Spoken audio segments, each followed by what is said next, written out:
நம்ம இன்றைக்கி என்ன பார்க்க போகிறோம்னா சுக்கு மிளகு குழம்பு. வாங்க வீடியோக்குள்ளே போகலாம். நெல்லிக்காய் சைஸ் புளி எடுத்திருக்கேன், அதை ஊற வச்சாச்சு.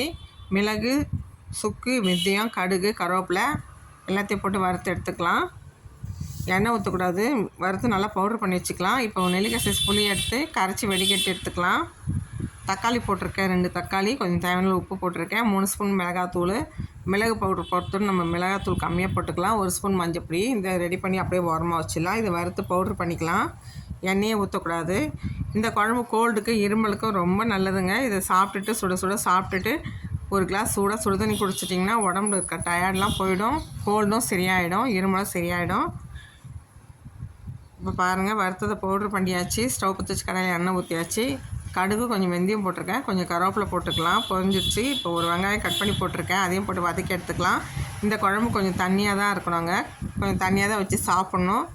ஒரு தக்காளியை கட் பண்ணி போட்டு வதக்கி எடுத்துக்கிறேன். 10 பல் பூண்டு உரிச்சு வச்சுருக்கேன், அதையும் நசுக்கி வதக்கிக்கலாம்.